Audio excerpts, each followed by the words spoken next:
Hello, this is Jennifer with Make My Heart Smile. And today, this story makes my heart smile, and I want to read it to you. The title is You Are Special. The author, Max Lucado. The illustrator, Sergio Martinez.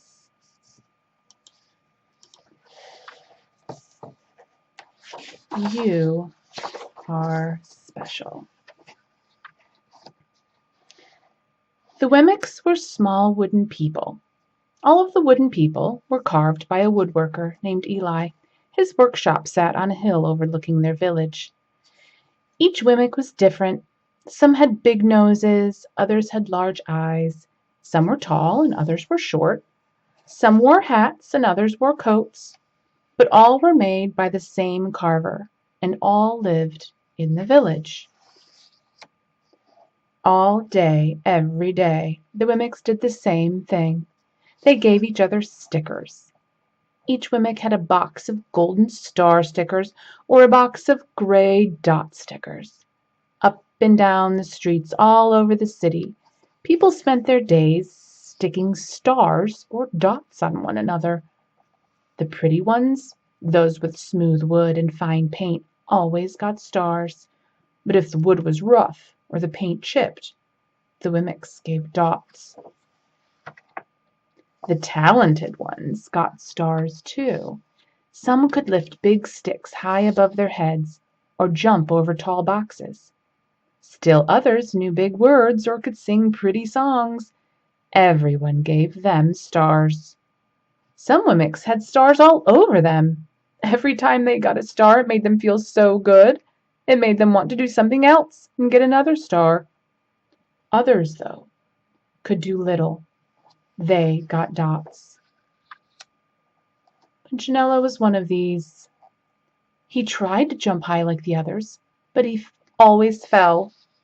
And when he fell, the others would gather around and give him dots.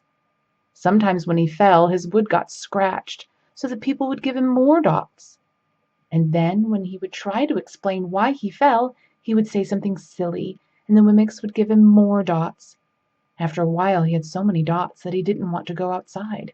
He was afraid he would do something dumb, such as forget his hat or step in the water, and then people would give him another dot. In fact, he had so many gray dots that some people would come up and give him one for no reason at all. He deserves lots of dots, the wooden people would agree with one another. He's not a good wooden person. After a while, Punchinello believed them. I'm not a good Wemmick, he would say. The few times he went outside, he hung around other Wemmicks who had a lot of dots. He felt better around them. One day, he met a Wemmick who was unlike any he'd ever met. She had no dots or stars. She was just wooden. Her name was Lucia. It wasn't that people didn't try to give her stickers. It's just that the stickers didn't stick. Some of the Wemmicks admired Lucia for having no dots, so they would run up and give her a star, but it would fall off. Others would look down on her for having no stars, so they would give her a dot, but it wouldn't stay either. That's the way I want to be, thought Punchinello. I don't want anyone's marks. So he asked the stickerless Wemmick how she did it. It's easy, Lucia replied. Every day I go see Eli. Eli? Yes, Eli, the woodcarver. I sit in the workshop with him. Why? Why don't you find out for yourself? Go up the hill. He's there. And with that, the Wemmick, who had no stickers, turned and skipped away. But will he want to see me? Punchinello cried out.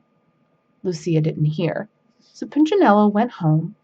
He sat near a window and watched the wooden people as they scurried around giving each other stars and dots. It's not right, he muttered to himself, and he decided to go see Eli. He walked up the narrow path to the top of the hill and stepped into the big shop. His wooden eyes widened at the size of everything. The stool was as tall as he was. He had to stretch on his tiptoes to see the top of the workbench. A hammer was as long as his arm. Punchinello swallowed hard. I'm not staying here, and he turned to leave. Then he heard his name. Punchinello? The voice was deep and strong. Punchinello stopped. Punchinello, how good to see you. Come and let me have a look at you. Punchinello turned slowly and looked at the large bearded craftsman. You know my name? The little Wemmick asked. Of course I do. I made you. Eli stooped down and picked him up and set him on the bench. The maker spoke thoughtfully as he looked at the gray dots. Looks like you've been given some bad marks. I didn't mean to, Eli. I really tried hard. Oh, you don't have to defend yourself to me, child. I don't care what the other Wemmicks think. You don't? No, and you shouldn't either. Who are they to give stars or dots? They're Wemmicks just like you. What they think doesn't matter, Punchinello. All that matters is what I think, and I think you are pretty special. Punchinello laughed. Me? Special? Why? I can't walk fast. I can't jump. My paint is peeling. Why do I matter to you?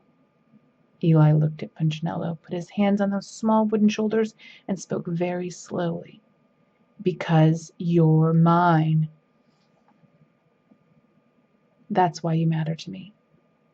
Punchinello had never had anyone look at him like this, much less his maker. He didn't know what to say.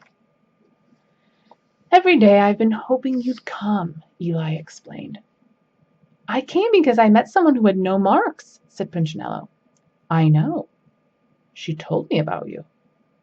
Why don't the stickers stay on her? The maker spoke softly. Because she has decided that what I think is more important than what they think. The stickers only stick if you let them. What? The stickers only stick if they matter to you. The more you trust my love, the less you care about their stickers. I'm not sure I understand. Eli smiled. You will, but it will take time. You've got a lot of marks. For now, just come to see me every day and let me remind you how much I care. Eli lifted Punchinello off the bench and set him on the ground. Remember, Eli said as the Wemmick walked out the door, you are special because I made you and I don't make mistakes.